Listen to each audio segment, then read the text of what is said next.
someday, come on, let's sing it out together. Well, we shall. Somebody sing that we shall.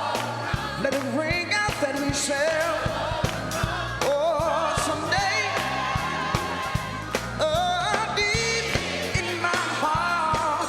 Oh, I do believe we shall overcome someday. Well, we shall. Somebody sing we shall. Get dark sometime, but we shall.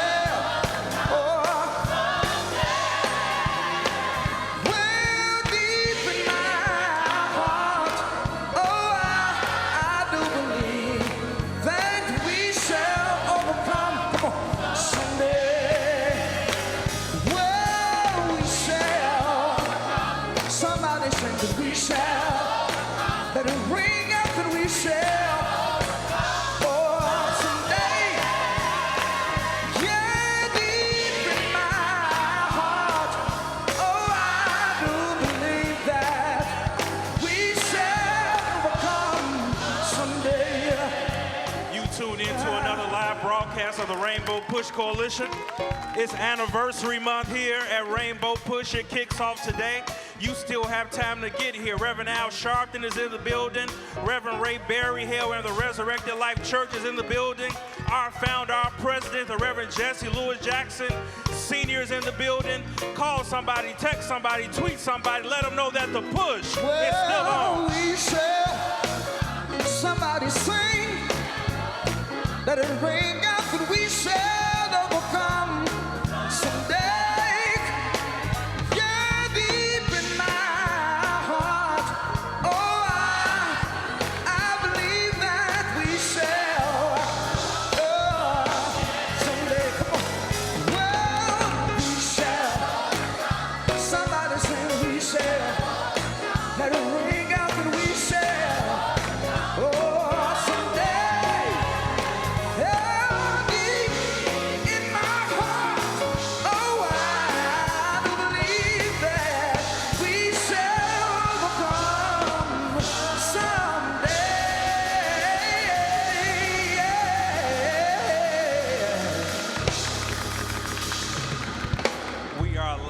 All over the world. Call us right now, 773-256-2775, 773-256-2775. We are live on the Impact Network. We are live right now on AM 1690 WVON and iHeartRadio, and we are streaming live right now on our website at rainbowpush.org.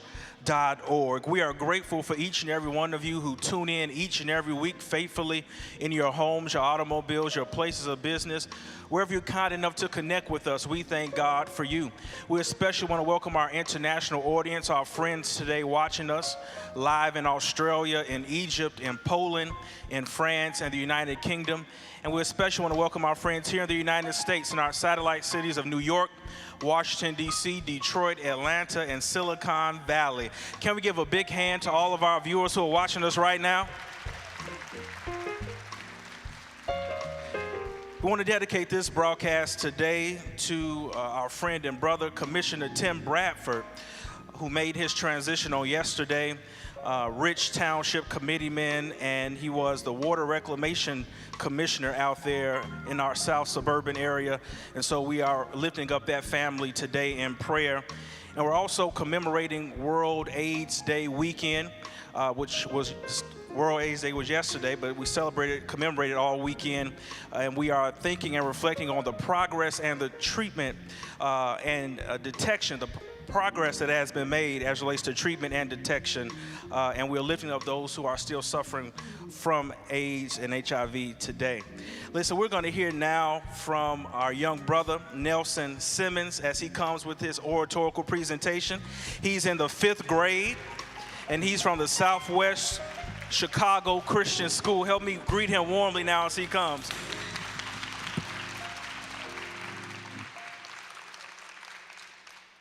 Hello, my name is Nelson Simmons, and I am delighted to be here today. I'm going to talk to you about something that we're doing at our school. At my school, we are highlighting the character trait diligence, willingly completing the tasks you have accepted, doing your best at everything. Colossians chapter 3, verses 23 and 24 says, whatever you do it with all your heart, as if working for the Lord, not for human masters. Since you know that you will receive an inheritance from the Lord as a reward, it is Christ the Lord you are serving. Operation Push, please join me in welcoming a man who personifies diligence, a man who has spent a lifetime giving and serving his people and his God. Please help me welcome the Reverend Jesse L. Jackson Sr. I am somebody. I am somebody. I am somebody. Red and yellow, brown, black, and white. We're all precious in God's sight. Everybody is somebody. Keep hope alive. Say, I am somebody. I am somebody. Take away my heart.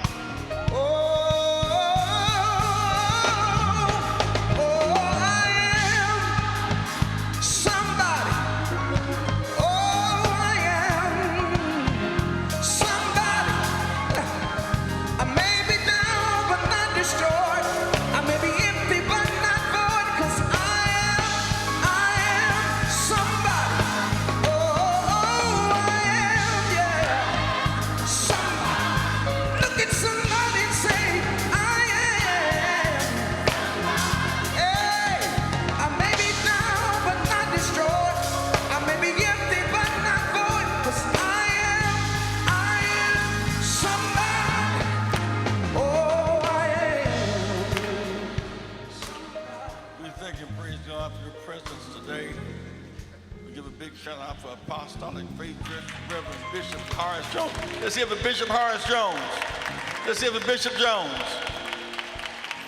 For the great celebration to open that church on last week, and I want to thank him for his diligence. He is a medical doctor and a theological doctor, Al, and he is a powerful preacher. He built a great church, a great following. Just built nearly $40 million church on 3rd and 9th, and then there a tremendous edifice commitment to our people's commitment, always always paid for, tremendous sense of business acumen. And on the corner across from that church is Rothschild Liquor Store. We're going to close it down. It's just, they need to zone it out, say zone it out, or boycott it out. Said there would not be in front of a $40 million synagogue, a liquor store. It got to go. That church has now become the anchor of Bronzeville, a tremendous new investment in our people. But again, Bishop Horace, we thank you and we praise God for your standards and for your standards. I'll be bringing them on later on today, but my friend and brother and my son, the minister, Reverend Al Sharpton. Al's in the house.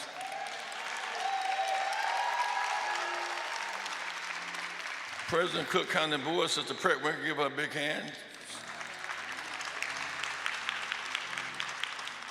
African Global Chamber of Commerce, Olivier Kamanzi, stand up, Olivier, give him a hand. But like our African delegates, stand up, African delegates, stand up. They're from Guinea and Nigeria and South Africa. Give a big hand. I want to make several basic announcements before bringing on our guest choir today, and then Jonathan, and then Brother Al. The 9th annual celebration of giving and living, the Callahan and Callahan's has a scholarship banquet, really benefit banquet, on Saturday, December 9th at 6 p.m. This year it'll be down at the hotel downtown. It's always a good event. They give away about $80,000 a year in scholarships. A big hand for Callahan and Callahan. Give it up, give it up. The Hyatt Regency 151 East Wacker Drive. We want to congratulate Colin Kaepernick receiving the Muhammad Ali Legacy Award from Sports Illustrated. Give it up for Colin.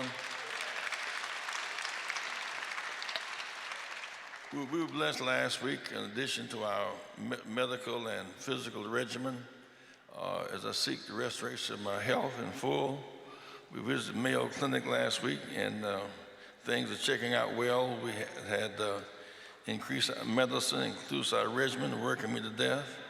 But it's a good thing, and I thank God for your many prayers and for your presence as we recover. We've been on Reverend Al Sharpton's radio show every day this week, focusing in part on the Alabama turnout, or lack of turnout, December 12th. They focus in Alabama about what's Moore going to do and what his behavior is and all that stuff. But the fact is, Alabama is where Montgomery began. Alabama, Birmingham. Alabama, Selma. Alabama, Shelby. We have 910,000 registered eligible voters in Alabama, 710,000 registered. If we vote our numbers and vote out, we will win, not because Democrats said so, because we say we must say so. No one has earned the right to benefit from the sacrifice paid for the right to vote and not use it. If we vote, and vote for what? Vote for Medicaid. Alabama is turning down $3 billion a year in Medicaid money. Just mean, because they call it Obamacare. There is no such thing as Obamacare. There's something called the Affordable Care Act. And so that's a big factor in that race. We do not have our share of businesses. Black schools are in the crunch. We have reason to vote. Poverty, half of all the children are born in poverty. And so we have the power in that, but we can make a senator in that state next week. And the guy, Doug Jones, who he's running against, was prosecuted, the Klansman that killed the 4 babies in Birmingham.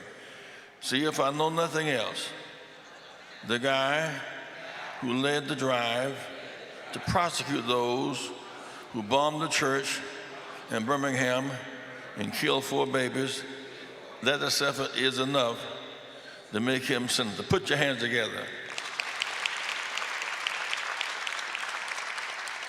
We're talking more in a minute about working together to end slavery in Libya. This past week, Jonathan Jackson was going all the way. Jonathan has been in Kenya all week. The son of Jomo Kenyatta is the president of Kenya. He was reelected. And we were invited to last week to the inauguration. And Jonathan led the delegation. Jonathan and James Gomez went to Kenya. Give Jonathan a big hand, please. Just give him Kenya. The BMW boycott is still on. Say BMW has 340 dealerships, 5 are African American. There's more in the car than the ride. We want our share of dealerships, legal work, advertising, marketing, jobs. No blacks on the board, no blacks in the C-suite. We demand our dignity with the ride. Put your hand together. It's a boycott BMW. Consumer Protection Agency is under attack. The Iraq wingers take it over who do not believe in it. But the tax bill that passed last night, Al talked about it all week long on his radio and television show because of this deal cut last night. There'll be more, if you're in the stock, get more luxury cars and more beach houses because the rich will have more and more and the mass will have less and less. But our vote can make a difference. Now, next week at Rainbow Push will be our very special guest, Reverend Dr. Freddie Haynes and Audrey Du Bois Harris, international opera singer. We're going to have a great meeting here next Saturday. I want Brother Berryhill now, who is international church up on the north side. It was he who worked with us. He led the drive, get the plane load of goods and services to Puerto Rico. His church is about half black and half Puerto Rican. 30-some denominations, 30-some racial genders in his church. It's the most international church I've ever seen, certainly in Chicago. Brother Berryhill, where are you? Give him a hand. Before he brings on the next number, I want Jonathan. Jonathan, come and give us a synopsis. You took the trip, you went to Kenya, you came back, and we thank God you're back safe and sound. A big hand for Jonathan Jackson.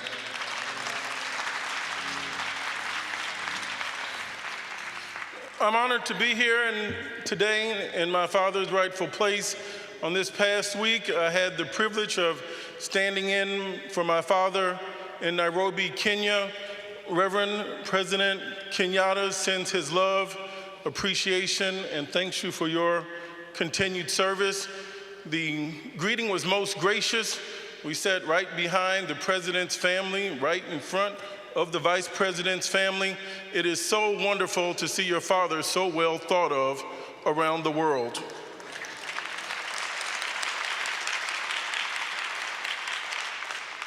At the luncheon, one of the members of parliament said, "Young Jackson, you have a lot of responsibility on you. I know what's going on with your father in the States." He says, "You have a name that you must uphold." And that stayed on my mind all the way back to America. But let me tell you, we flew with Mr. James Gomez, our Director of International Affairs, from Chicago through Amsterdam, 8 hours, and another 8 hours into Nairobi, Kenya. It's a magical land, a country of over 43 million people. I could feel the spirit in which President Obama had written dreams of my father to see the realization, the son of a former president, President Kenyatta, now to see his son installed for his second inauguration, and to see that he has posters and billboards stating that he wants to unite his country. Leaving America, you can see that there are people that are sane and caring and loving. The president first started off his inaugural address thanking God Almighty and praying and singing. He concluded his message by saying, Reverend, the entire Lord's Prayer. I had to chuckle because it was so refreshing.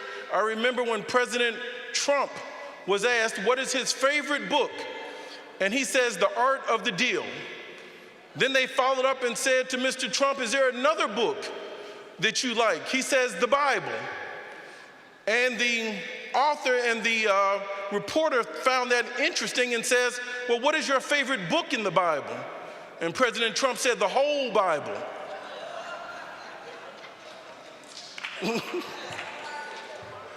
This is the man that talks about 2 Corinthians and a Galatian.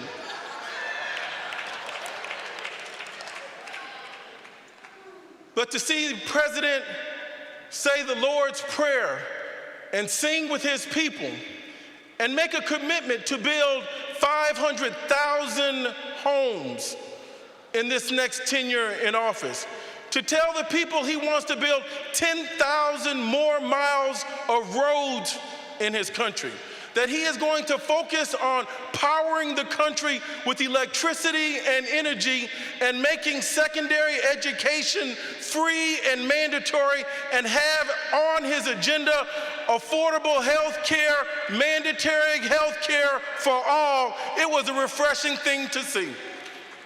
I couldn't help but think of the Disney movie, knowing that I was in the cradle of civilization, the Kuma Matata, is that what they say in the Disney movie? Hakuna Matata, you know the song. When you think of the Great Plains and the migration of country that's on the Indian Ocean, surrounded by Ethiopia, the Sudan, Rwanda, to see East Africa come alive, to see all of those presidents, plenipotentiaries, all of those dignitaries come together. Africa is a beautiful and a vast country. So we have to understand East Africa as opposed to West Africa, how it's different from Southern and Central Africa versus what's going on in Northern Africa. Earlier this year, I had the privilege of going with the Abolitionist Institute to Mauritania, where we were turned around because we went to find out about slavery in Mauritania.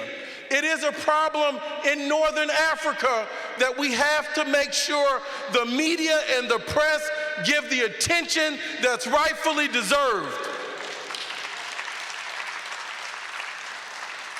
So, Reverend, you were greeted most graciously. I want to thank the President, Kenyatta, again.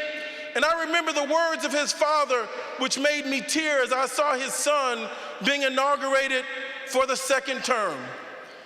President Jomo Kenyatta said that when the missionaries came to Africa, when we bowed our heads and prayed, by the time we had opened our eyes, the missionaries left us with the Bible and they had taken our land. There is a fight for the land and the resources in the country. Ladies and gentlemen, we have economic battles and fights.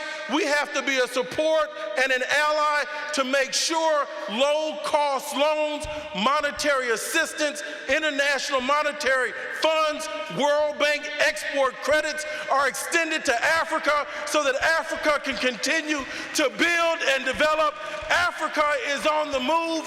President Kenyatta is an honorable man. We thank God for his service and continued success, health, and strength, and we appreciate you.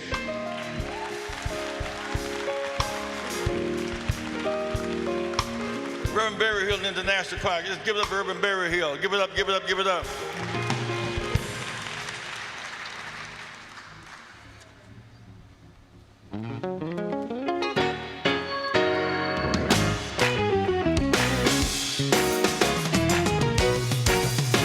Go tell it on the mountain that Jesus Christ. Come on, put your hands. Go tell it on the mountain. Tell everyone you know. Tell everywhere you go. It's born. Oh, go tell it on the mountain that Jesus Christ is born. Go tell it on the mountain. You've got to tell everybody. Tell everybody that is born. Listen, I got a verse for you. Mary had a little baby born on Christmas Day.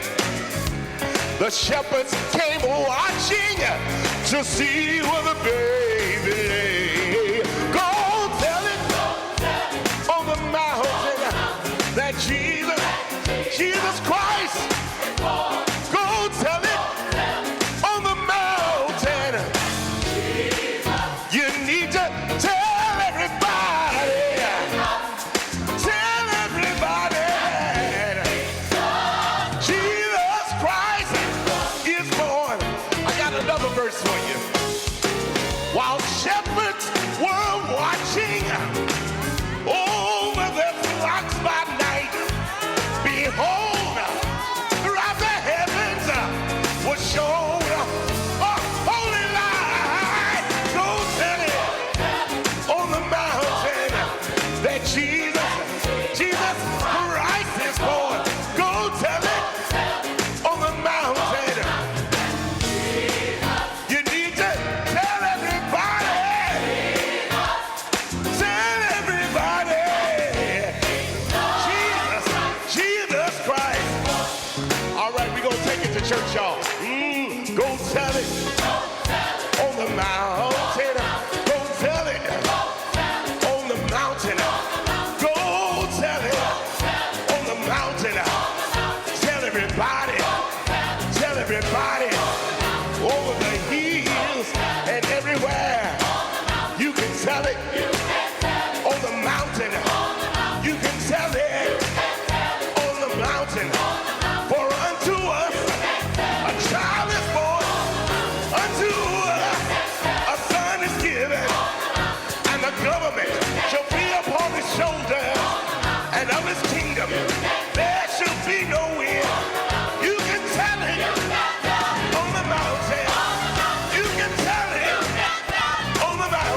to give birth to a son. Emmanuel shall be his name. You can tell it. You can tell it. You can tell it. You can tell it. His name shall be called Wonderful Counselor, Mighty God, my Prince of Peace. Isaiah can't say it for me. I call him Jesus. Jesus. Jesus. Oh, Jesus. You need to tell everybody. Tell everybody. King of kings and Lord of lords. He's the Savior of my soul. He's the life, the truth, the way. God sent him to teach us every day. He is born.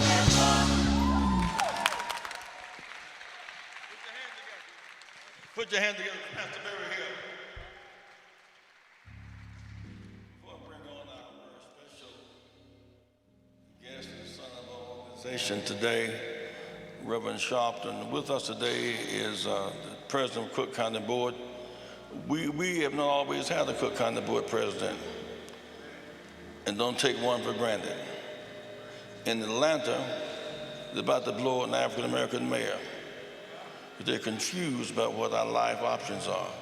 A woman of great distinction who has great public presence, Sister Tony Perringer. Tony, come forward, please. Thank you, Reverend Jackson. Good morning. I'm very grateful to be here this morning and to be part of the broadcast.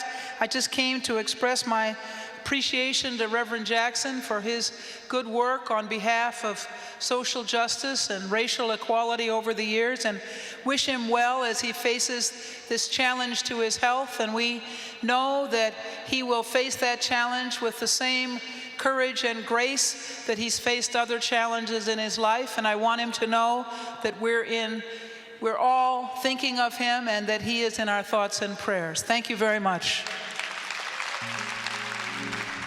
Thank you. Put your hands together, everybody. In this work, we, Sister Hermine, give her a hand. From Indigo, give Hermine a big hand. Reverend Derek Anderson, give Derek a hand. Give up Derek. Brother Rush, won't you give a stand? Bobby Rush's son is not running for state legislation. Give him a stand up. The people look at you. Give him a hand.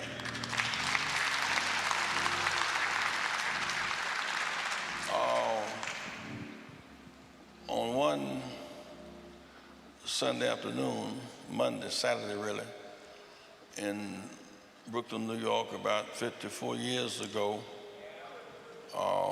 about that time, we were spreading breadbasket message to New York, hosted by Reverend Bill Jones and Bishop Washington.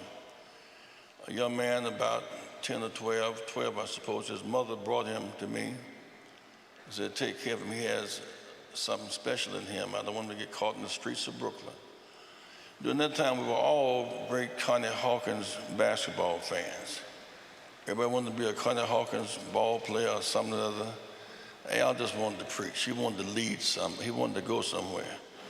He had that special X factor in his life, standing up on a milk crate preaching like an old man.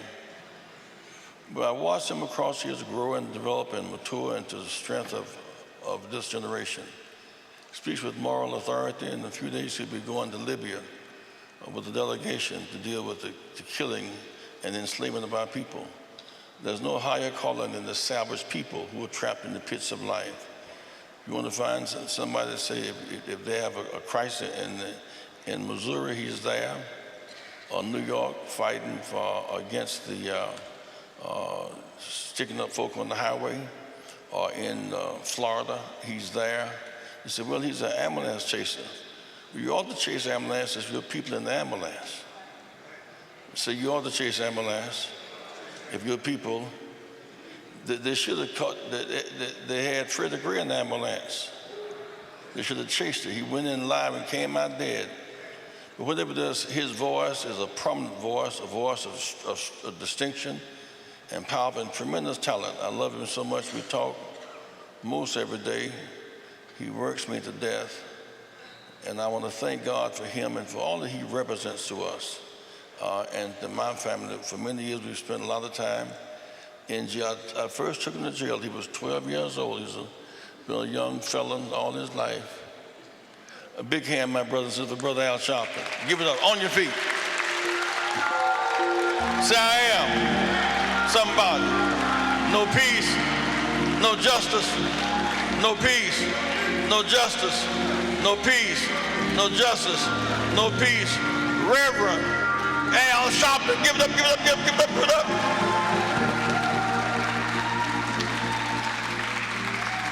Thank you.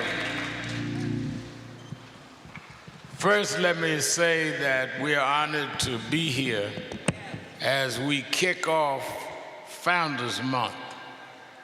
Many of you that are watching need to know that on Christmas Day 1971, Operation Push was founded. But several years before that, Dr. King assigned Reverend Jackson, and he has never gotten off the case.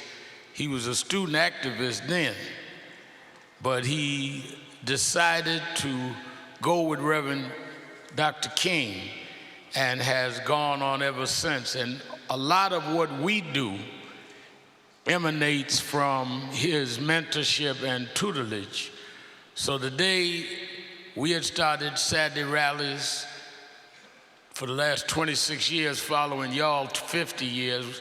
Then they have it in Detroit every Saturday morning and in LA.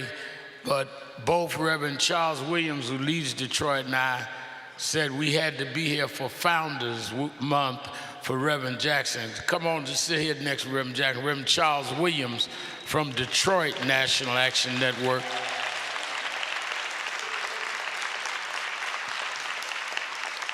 You are a sad fruit if you don't always fertilize the root. Your strength comes from your root. And you may be an impressive branch for a season, but if you're not connected and reconnected to your root, you won't make it through the winter.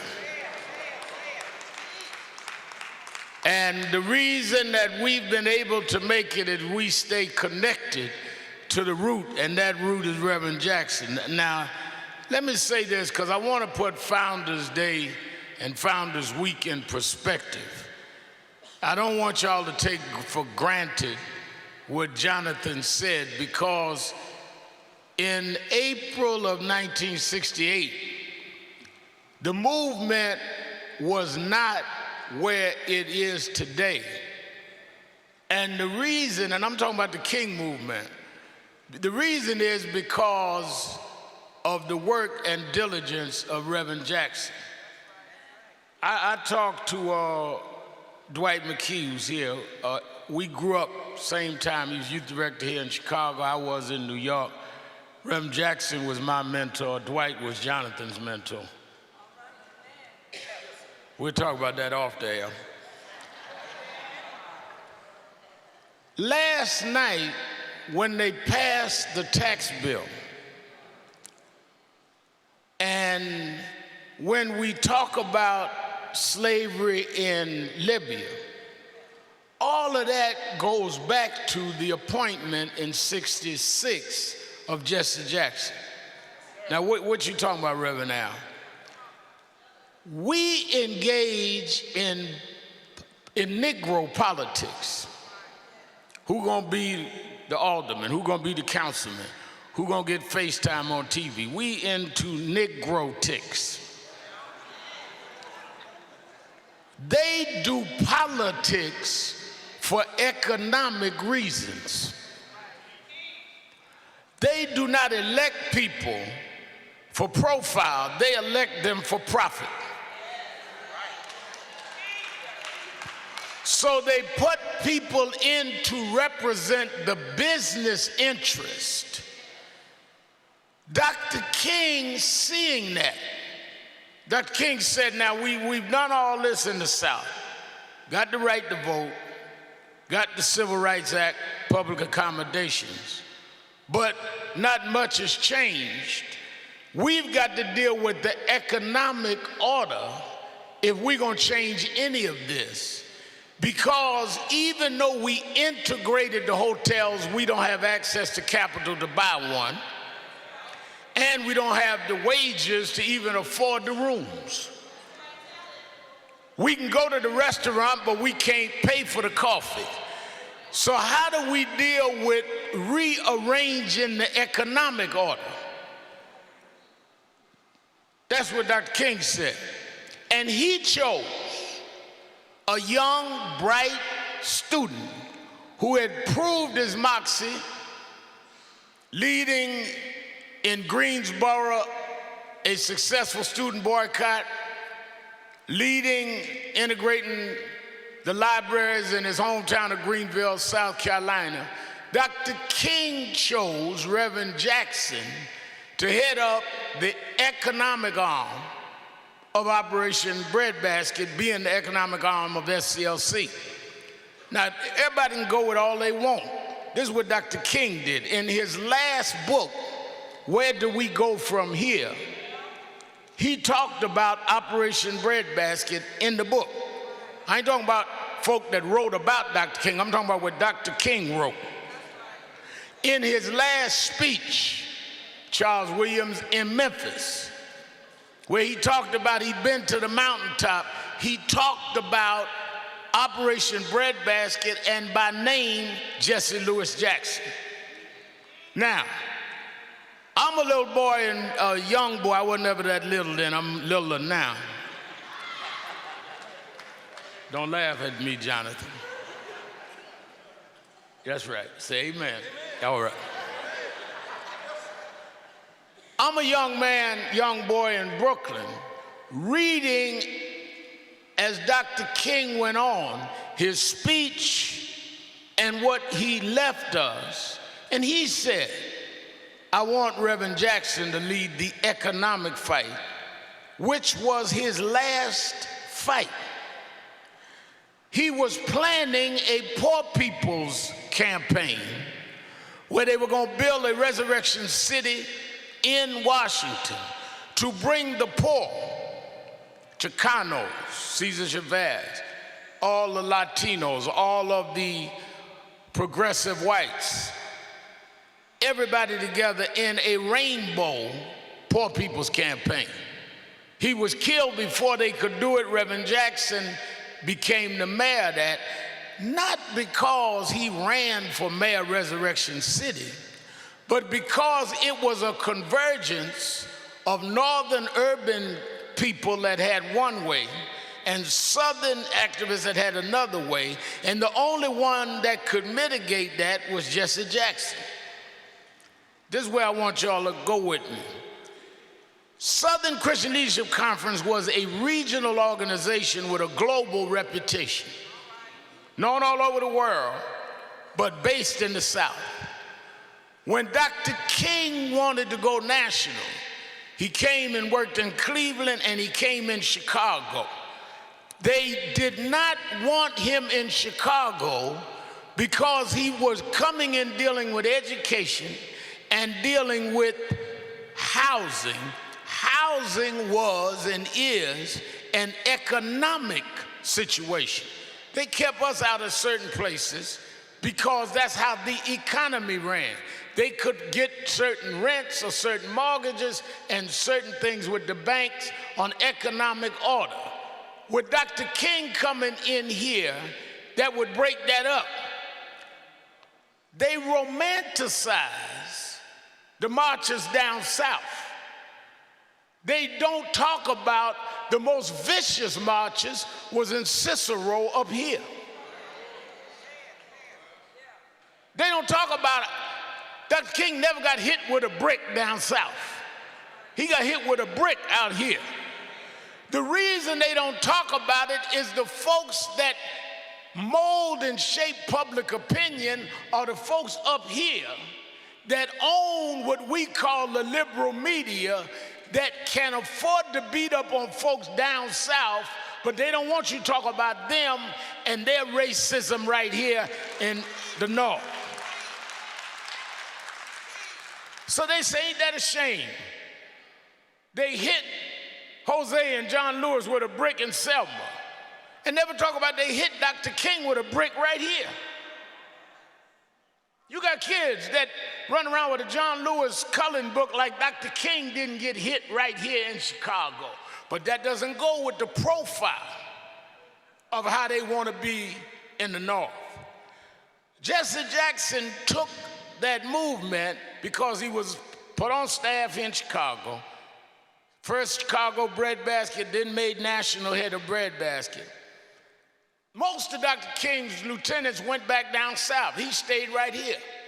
And to have to negotiate between the gangs and the gangsters. The gangs was those that we know. The gangsters was downtown, cutting deals, making contracts, closing down bank deals. The preachers worked for the gangsters.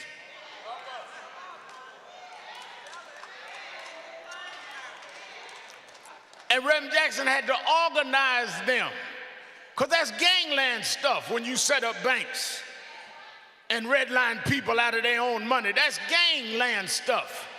When you have pension funds where we're the majority of the pension donors, and you take our money and invest it with your children to gentrify, and we finance our own removal. That's gangster stuff.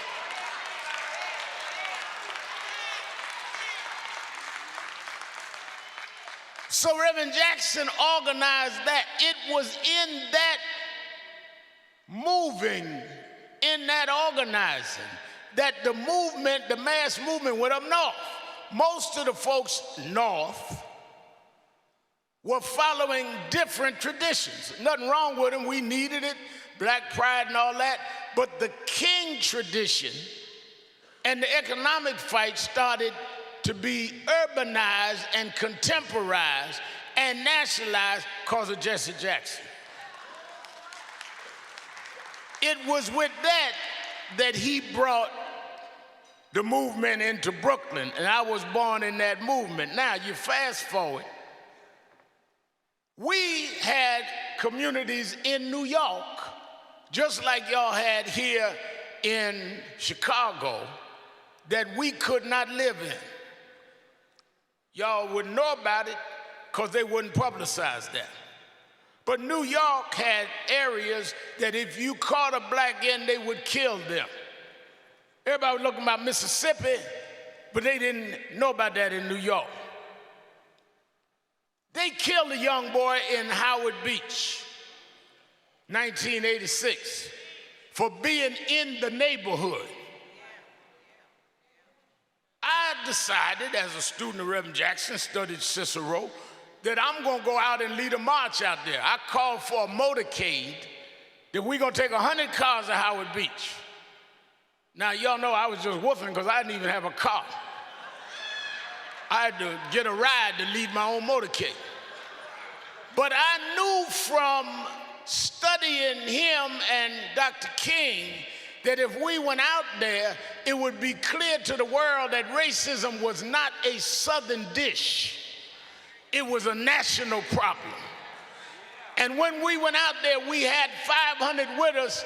They had 2,000 whites throwing bananas at us and calling us names.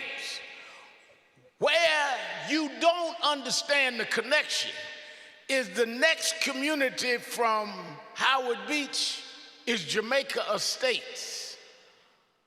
In Jamaica Estates, at the same time I'm marching Howard Beach, is a young man who him and his father's in real estate called Donald Trump.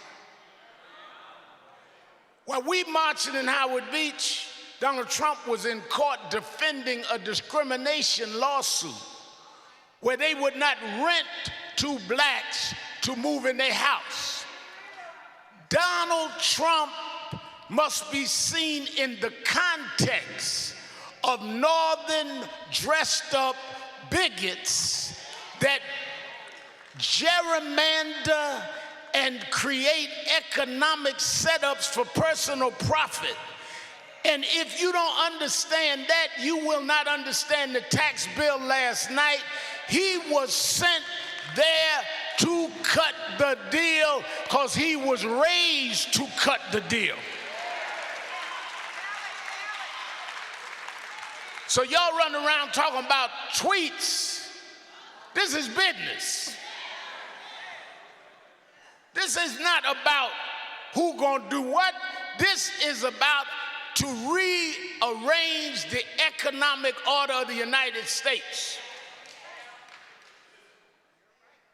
We went right from Dr. King's assassination, Reverend Jackson's appointment. Everybody got mad. 100 cities burned up. Our anger, our rage justified. But the method didn't work. Jackson said, no, we must have corporate accountability. They don't care about us burning up our own communities. With all of that, well, we ain't listening to that nonviolence. Same stuff some kids said right here last year. They said in 68, there ain't no new line. Oh, God, sell out, all that. And the results were the same year now that Dr. King got killed, Robert Kennedy killed, and everybody started fighting each other. Same year. The results was that November, Richard Nixon got elected president. They major and benefit from our confusion. They send folk in, question our leadership, so they can come through the smoke. I'm watching young folk talking about this ain't grandma's movement. No, it ain't. Grandma took us from the back of the bus to the White House. You right, you ain't grandma's movement yet. You ain't done nothing yet. And if you got to throw grandma in front of the bus to get some approval, there's something wrong with your psyche. Donald Trump came in a city that I grew up in where we could not go to Bensonhurst, we could not go to Howard Beach, we could not go to certain sections without being killed. That is where I brought the King Jacksonian civil disobedience to New York against the Trumps and the Giulianis and the Kochs that had gone along with that arrangement. What you are witnessing in the White House is the nationalizing of that kind of suburban, but inside the city kind of racism and bigotry that was perfected in New York and fine-tuned right here in Chicago. If you don't know what you're fighting, you won't know how to fight it. And the one that was the architect and the strategist that broke through Northern racism was Jesse Louis Jackson.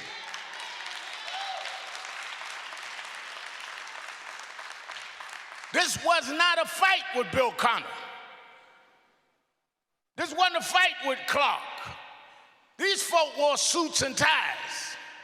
These folks sat up in wood panel offices. You looking for somebody chewing tobacco with overalls on. They don't chew tobacco with overalls. They get manicures and ride big cars, but they're more dangerous and they're more insidious. And they look down on those down south. Same way they played it in the Civil War, they played it from Nixon into Reagan, into Trump. That's why you saw the deal last night. First time since '86, they're talking about a tax overall. Well, who was there in '86? Reagan.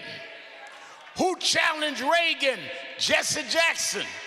'84, when no black holding big office would run for president and stand up against Reaganomics, Jesse Louis Jackson said, we've got to stand up and fight back. We didn't come here today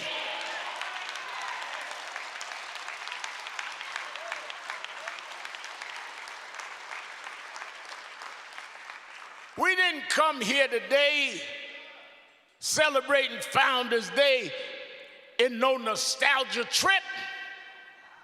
We come them to put in context that just like they have a plan, we have a plan, and we cannot afford to get off the plan. Confusing our young folk. Talking about, well, y'all don't need talk to the older folk. We're going to have a youth. Yeah, last year, 2016, we're going to have a young thing, new leadership. Tell the old guard to sit down. Who the leader of it? We going to do the politics. Well, who the leader of it? Bernie Sanders. How old's he?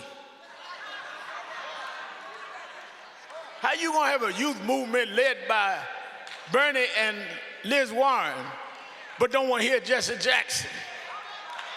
Something wrong with that. You being tricked out of your own roots.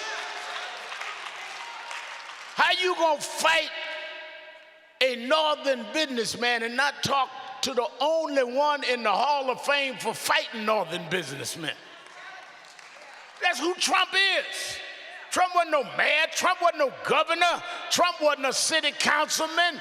Trump was a developer in New York that mastered how you build high rises, high price, and casinos and keep blacks out of it, which is what he busted up from breadbasket to push. If you don't know where you at, it's not because we lost, you lost.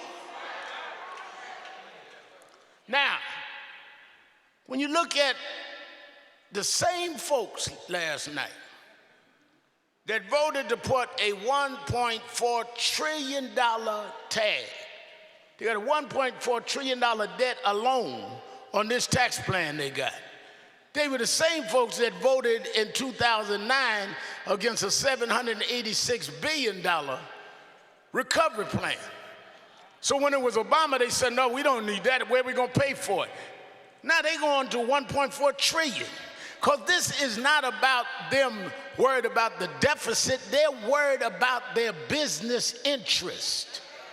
So if they can end a lot of the tax code, bring down corporate tax from 39% down to 22%, in the estate tax, deal with the pass away, and folk talk about, well, Reverend, I don't know what you're talking about. Now I know, because we ain't got no estates to be passing.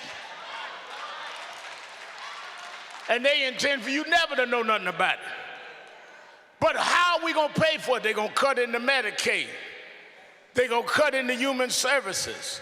And if we do not galvanize and organize, they'll get away with it just like they got an election last year. Y'all run around talking about, does Hillary turn you on? All kind of stuff that have nothing to do with interest.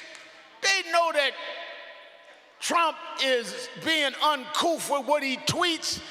They will tolerate bad behavior to deal with their interests. But we so caught up on somebody making us feel excited that if you ain't thrilled, you ain't going out to vote. And now everything is at stake because we are psyched out with the wrong stuff. Early 90s, Free South Africa movement caught fire when Reverend Jackson, as a candidate for president, went on the stage in the debates. Now, you got to remember, the sitting president, Ronald Reagan, called the ANC terrorist organization. Mandela, a terrorist. Called Martin Luther King a communist and a crook. You know, one of the things in the sanitizing the history, not only won't they show Dr. King got bricked up here, they won't talk about Dr. King's first court case. He was indicted for income tax evasion, saying he stole the money out of the Montgomery Improvement Association. So when you hear all this shakedown stuff, they started that with Dr. King. Now, of course, they take that out the bio now because they want to raise Dr. King away from his usefulness to his own people and his own followers. So if you can put him up here, you don't think he got nothing to do with you on the ground. First case, he's indicted for stealing Montgomery Improvement Association. Got acquitted in the court. They've been doing this shakedown stuff as long as they could. And you run around here with it. Well, you read what they say about so-and-so. Read what they said about Dr. King. You celebrate fruits and don't celebrate roots, and you will be disconnected and won't make it through the winter. Wise folk water their roots, they don't urinate on them. The reason why a dog can urinate on a tree root, because a dog is not connected and gets his life from that. But apples don't piss on the root. Oranges don't pee on the root, because that's where their life comes from. And the reason we're here is we're branches rooted in Jackson and King. And yes, sometime in the winter, the leaves are off our branches, but our roots are strong enough that we've been through winters before. We've survived Nixon, we survived Reagan, and we'll survive Trump because our roots are still there.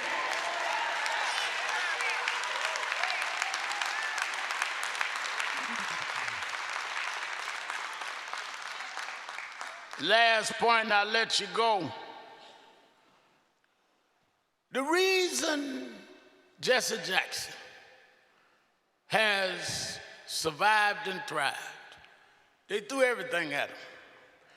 Some stuff that you never heard. It is almost masochistic to lead black folk. The anxiety, the suffering, the getting up early in the morning before dawn and trying to figure out where they're going to come at you this time, and not worried about where they coming, but worried about will the people turn their back on you. The reason why he survived and thrived, the reason why he has lived to see his sons and daughters and his other children like me come into our own is he was appointed by Dr. King, but he was anointed before he met Dr. King.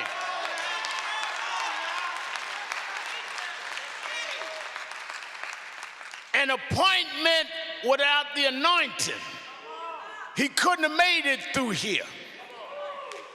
An appointment without an anointing would have broke him a long time ago. But God has a way of taking the unlikely. You got to remember now, Reverend Jackson's born in Greenville. That wasn't even a major city in the South. He tells story all the time. Mama's a beautician, raised by a stepdaddy, daddy next door, born out of wedlock. He did not come from the lineage that the others, when I was a little boy. Every preacher in the room, their daddy and granddaddy had been pastors. He didn't come out of that. He couldn't talk about my daddy pastored so-and-so. My granddaddy was the head of the Baptist Union. He came up the rough way. And somehow, those that had the lineage and the pedigree that were jealous of him, they didn't understand. They were jealous of what God decided. But God knew that a generation was coming out of broken homes and broken dreams, and they needed somebody that understood them to lead them. I'll be honest with you, Dr. King's daddy and granddaddy and his granddaddy on his mother's side are big preachers.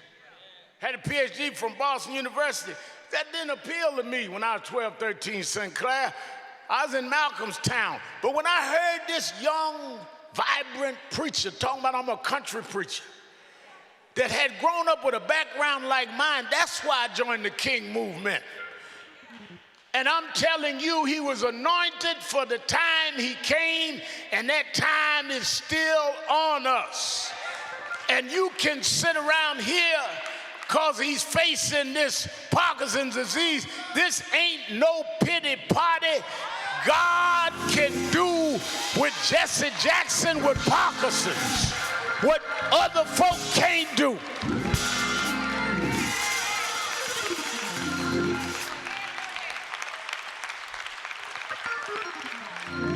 I remember when my mother passed in 2012, I used to talk to her every Sunday night.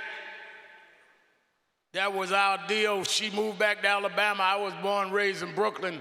She had come from there, lived up there for decades. She decided to go back home, and we would talk every Sunday night. She died. I had nobody to talk to, and one Sunday night, phone rang, and it was Miss Helen Jackson, Reverend Jackson's mother. And me and her started talking every Sunday night. And she would watch my TV show and laugh about Big Al and got to be Lil Al. Reverend Jackson came and helped me bury my mother. I was there with him and Jonathan to bury his. But I knew the connection was deeper than just we knew each other. There's a spiritual connection. Because we was raised by praying mothers that had to make it the best way they could. And the part that Trump can't figure out how come he couldn't beat us and why Reagan couldn't stop Jackson is because there is a God that gives you strength that's beyond your own understanding. It make you go when you thought you was gonna give out. I know there were times that Jesse thought it's no use keep going. I made my point, but God would touch him anyhow. And somehow Miss Helen would whisper in his ear, he may not be there when you want him, but he's always on time. God will, God will, God will. He'll make a way. Yes, he will. Yes, he will. I don't care about no Parkinson's. Look at what you already come through, Reverend. Through many dangers, toils, and snares. You've already come. It wasn't no doctor. It wasn't no specialist. It wasn't no surgeon. It was faith and grace that brought you safe this far. And grace and grace and grace will lead you on. Yes, yes, yes, yes, yes.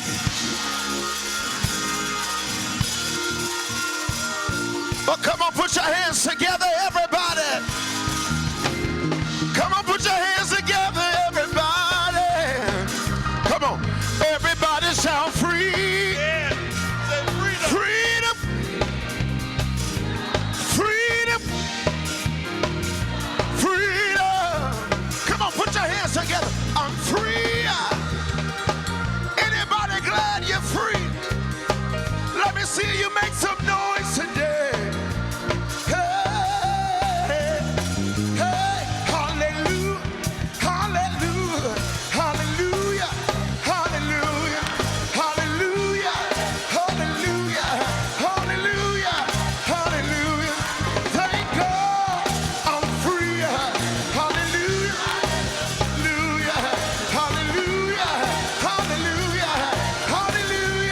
Everybody make some noise!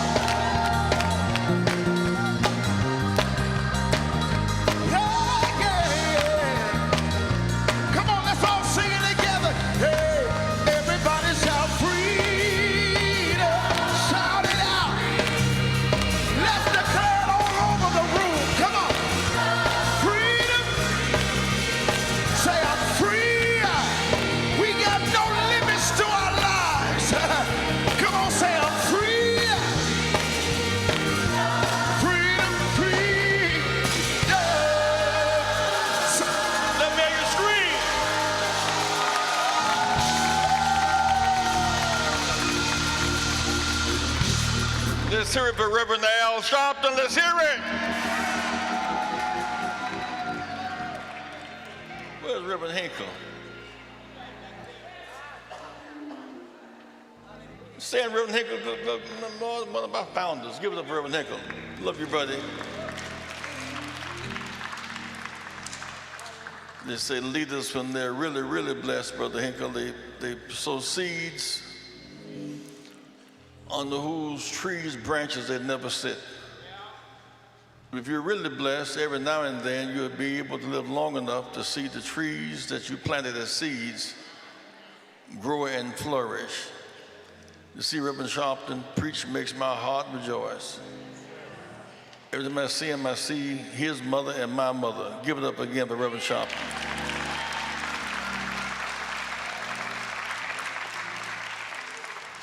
Reverend Berryhill, before I go in, I want you to give another number before I go in. Where's Berryhill? Give us another number. This is one preaching machine. Sing something for us. Yes, sir. God bless you. Rainbow Push, happy anniversary and happy belated birthday to Reverend Jackson. I didn't forget. Amen. I'm going to ask one of our singers to come, Joanne Montez. She's a singer in her own right, and she's going to come and do something a little bilingual for us today. Is that all right? Put your hands together for Joanne Montez.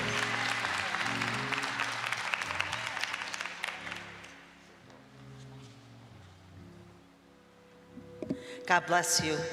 Reverend Jackson, thank you for your work. I want to chime in on what it says on Luke chapter 4, verse 18. And thank him for his anointing on your life. Thank you, Jesus. Nothing can compare. You're our living hope. Your presence, Lord.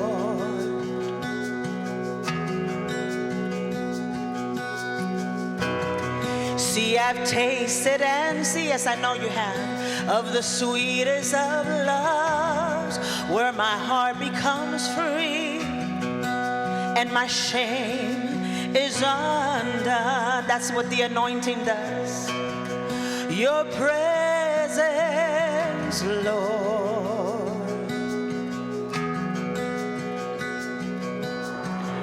Holy Spirit, you are welcome here. Come flood this place and fill the atmosphere. Your glory, God, is what our hearts long for, to be overcome by your presence, Lord.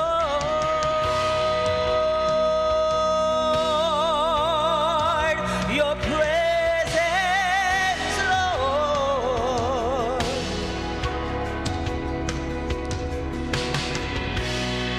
There's nothing worth more that could ever come close.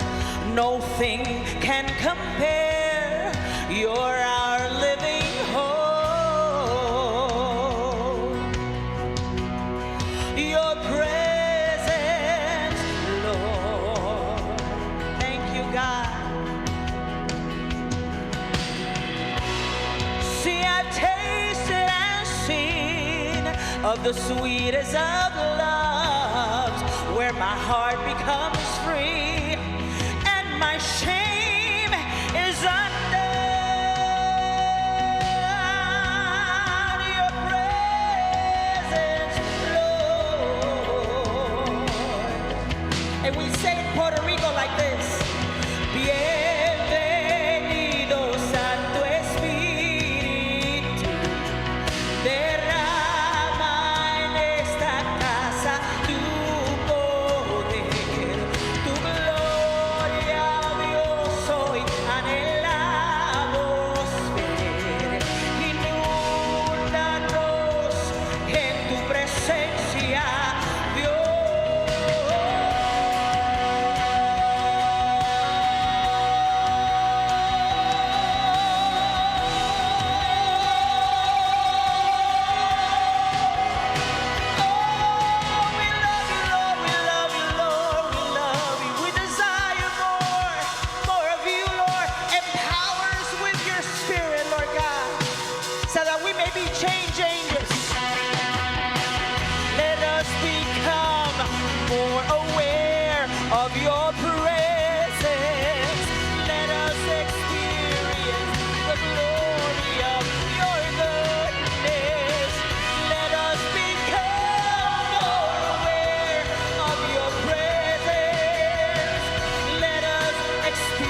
You are welcome here. You are welcome here. You are welcome here. You are welcome in this nation. You are welcome in our land. Have your way. Have your way. Sister Montez, give it up, Sister Montez, give it up, give it up, give it up. What's singing? I want to make several observations now. One of them is domestic, another one has to do with Sister Morris. Stand, please. Glad to see you today. Give her a hand. Hermine, do me a favor. I want you to sit right there in the reserve seat right there. I want you to sit right there, Hermine. St. Clair, I want you to sit right there where I sit. St. Clair, he's been with us 50 years. Sit right there, St. Clair. Now, next week, there won't be no seats over here. I told y'all about that. I'm trying to keep getting an attitude. Next week, on the only person over there, St. Clair, going to sit every Saturday. Rest y'all find a place in here because you create a class over there. And I want y'all to come join the church. Say, come join. Yeah, and I'm trying to create a whole new section over there. Okay? Say, well, I got in late. Well, that's why you have back seats, late people. Before I take up our collection, Hermine has just finished a book. And the book costs $150. Al, come up here, please. Hermine it's a documentary book of Black lives. And it is one of the most phenomenal books in America today. And one of the features in this book is Al. What page Al on? The feature, this is a book about Chicago people. So Reverend Jackson is in the book, and Mrs. Jacqueline Jackson is in the book, and Muhammad Ali is in the book, Quincy Jones is in the book, Cyrilla McSween is in the book, Lou Myers is in the book, Tony Preckwinkle is in the book, John Johnson is in the book, Harold Washington is in the book, Michael Jordan is in the book with his mother saying, "This is how you raise a champion." Jacqueline Jackson is in the book saying, "This is how you raise 5 children, and they're all different and effective and successful." John Sinstack is in the book, and there are a lot of others. Oh, and Barack Obama's in the book. The very first story ever on Barack Obama is in this book. Ramsey Lewis is in the book. Jennifer Hudson is in the book.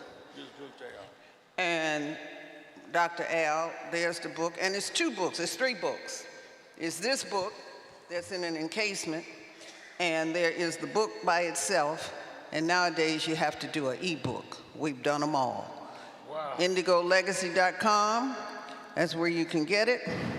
University of Chicago, DuSable Museum, Trinity Church, and Al, we're gonna have a book signing today after service. All right. And Jesse, you got one of the first books. No, thank you very much. Give Hermine a big hand for her work. I want us to do several things. This is so very important to us. That tax bill last night, hear me now, y'all.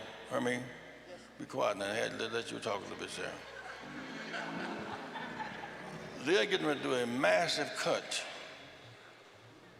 on public housing and foreclosed private housing, cutting public education. They're going to cut the charter schools too, Al. And they're going to build jails for profit. They're going to cut Medicaid too, and cutting the Medicare as well. There's not an assistant secretary for Africa in the State Department. And Jonathan went to Mauritania, got turned away because of the slavery situation there, as well as looking at it in Libya, where Al is going in a matter of days. We have work to do. I said that I want our African brothers and sisters to stop acting like strangers. Y'all is us and us is y'all. Wherever you land, you're what you are. So we're separated by language, but bound by message. We speak the language of whoever conquered us. The message of love and survival is the same. Now I'm going to do two things, and I need your help. I need your help. Well, I know it. It's collection time. I want y'all to hear me now. Berryhill, I want you to sing something for your choir. You are watching us around the nation, around the world today. If you call 773-373-3366 freedom, you can join today. But don't stop there. You can connect with us online. And Jeanette, I need the online number right now, online today. I want you who are here today, who are watching us across the land. We started this with Dr. King in 1966. I went to jail in 1960. I'm trying to use the library 57 years ago. And thank God for the journey. We thank God for the journey. For every march, for every night in jail, we thank God for the journey. And the journey has really just begun. We're into another phase of our journey. We will survive Trump. So we will survive Trump. Now you can online, you can go to rainbowpush.org, say rainbowpush.org, or you can text us at push XL 41444. Text push XL 41444. Now, we need some volunteers. We plan to give away 1,000 bags of groceries starting next Saturday. If you're in need of a bag of groceries, you may call us this week at 773-FREEDOM and ask for Reverend Jeanette Wilson, 773-373-3366. Now say collection time. Say membership time. And on Christmas Day, Sister Helen will be going back to Cook County Jail about the first time for about 40 years now, going to Cook. So the good news, this year, every inmate in Cook County can vote. Those who are not in prison can actually vote. The 10,000 inmates can actually vote in Chicago. We want New York to lead the way on automatic voter registration. No, we're going to talk about it, right? Automatic voter registration in the North. You've got 3 million people in New York to be registered tomorrow if we had automatic voter registration. Now I want you who are here, if you will sacrifice, you give at least $100 and more. I want you to stand. We need your support to sustain our struggle. And you who are in radio or TV land, I want to thank God today for Impact Television for giving us an extra 30 minutes today. So give it up, put your hands together for Impact. rainbowpush.org or text push XL 41444. Do a sacrifice and give at least $100 or more. Stand. Take your time, but make it quick. Brother Charles Williams from Detroit. Who? Reverend Bonds. Reverend Bonds, $100. Thank you, Reverend Bonds. Bonds, come up here and do thank you. Attorney Wilson, come hold us, please. Reverend Bond, Reverend Berryhill, and Reverend Hinkle, why don't you come, you and Bonds, and do thank you while we're working. Come and do thank you. Let Bonds, you'll give at least $100. Come forward right now. Wherever you are.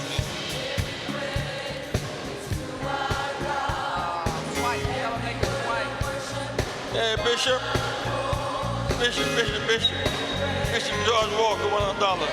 One of our founding bishops. About the top, $100, thank you.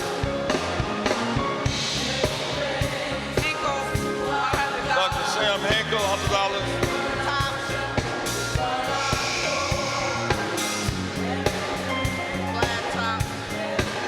Claudel Top.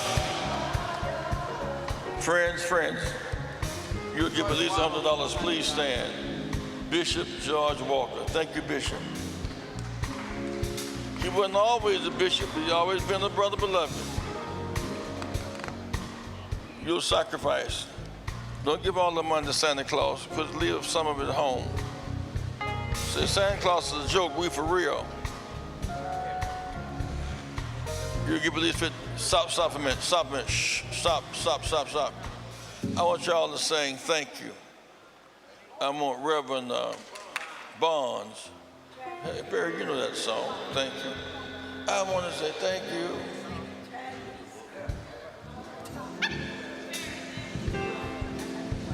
Come on, Derek.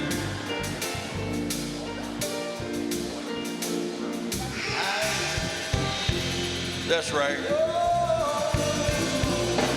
If I never leave another day,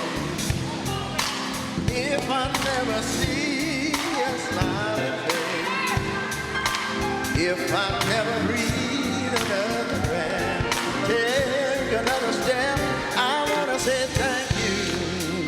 Whoa, if I never take another walk, if I never heard another talk, You'll give release. if I never say Little low. right, At least $50. Stand. You'll sacrifice and give at least $50. Please stand. $50. Stand. thank you, Lord. All of you who are here today, Food on my table. if you're not a member of Rainbow, you want to join the organization, raise your hand. You want to join, raise your hand. You want to join Rainbow, raise your hand. You want to be a part of what we're doing, raise your hand. Usher will give you an envelope right now. You want to join Rainbow. Please keep me in your prayers. I go work and do this medical and physical therapy.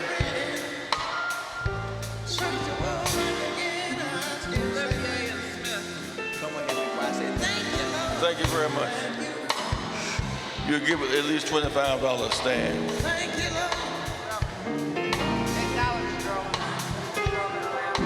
Food on my table. I know you're able.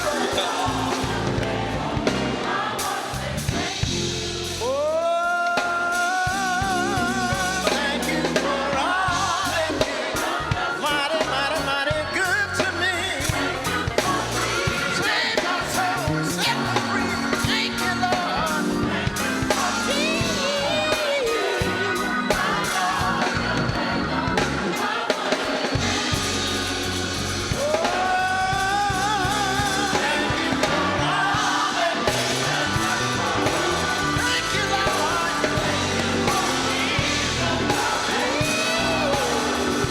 Food on my table. I know you're able.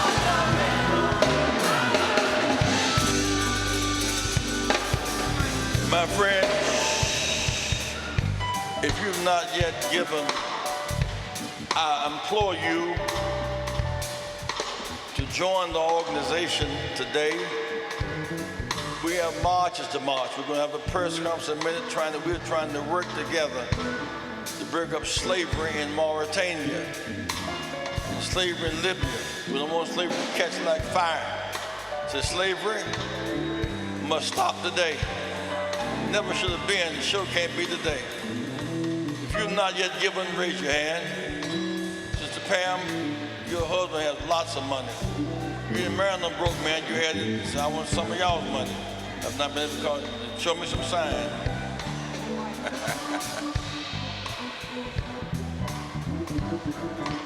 If you've not yet given, give as you are blessed to give. If you're sitting there that you want to join our choir, you'd like to join the choir, stand.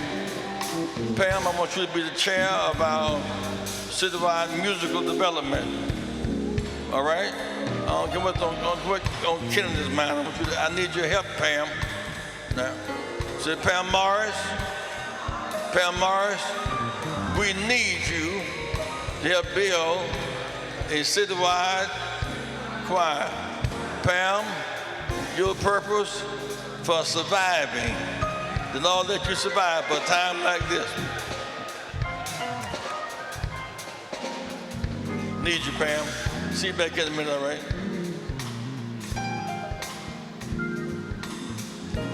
As we prepare to leave now upstairs on the second floor, we now have a department. We sell rainbow goods, t-shirts and hats and caps and buttons and stuff on the second floor. Ms. McMorris is in charge of that department. If you want to get some rainbow paraphernalia for Christmas, you ought to get a batch of rainbow t-shirts for Christmas, buttons, or caps, or hats, as the case may be. We offer our prayers for Cheryl Burton's family today, a member of our family. Let us stand together.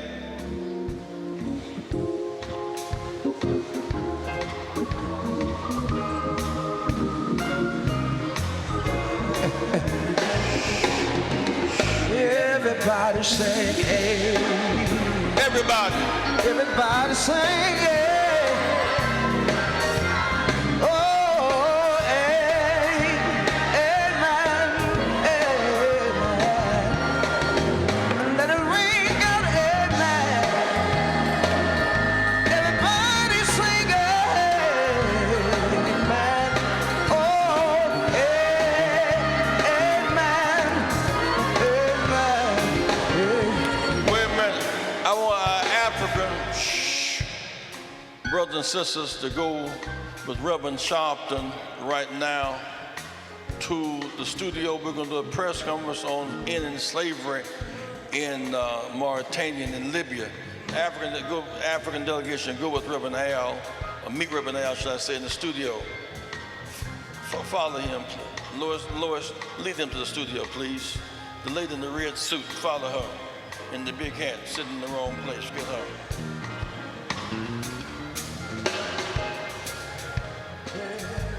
Go, you got it. Oh, hey. Oh, hey. Amen.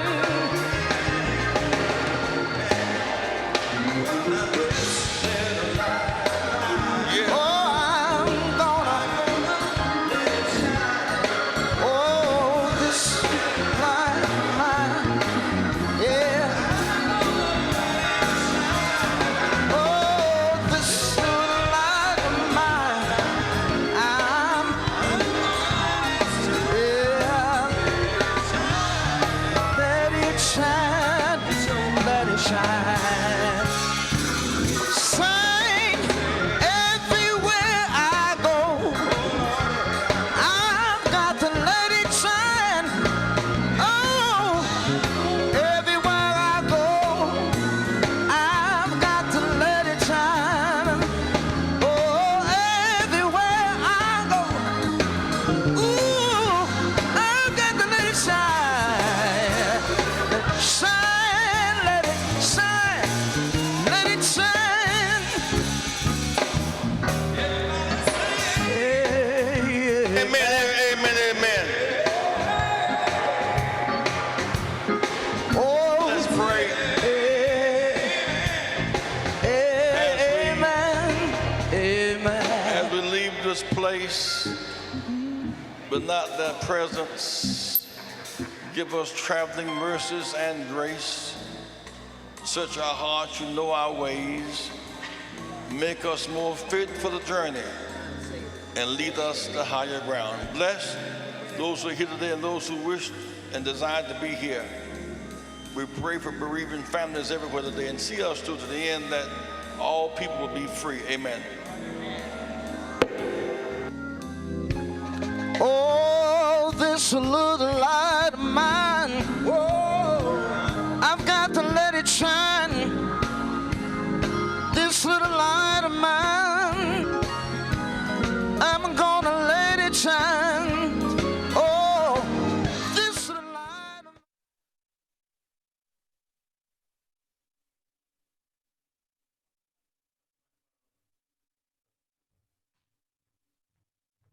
Mic check, mic check, mic check. Mic check, mic check, Mic check, mic check. Mic check, 1 2 1 2. Mic check, 1 2 1 2. Mic check, 1 2 1 2. Mic check, 1 2 1 2. Mic check, 1. Mic check, 1 2 1 2. Yeah, yeah, yeah, yeah.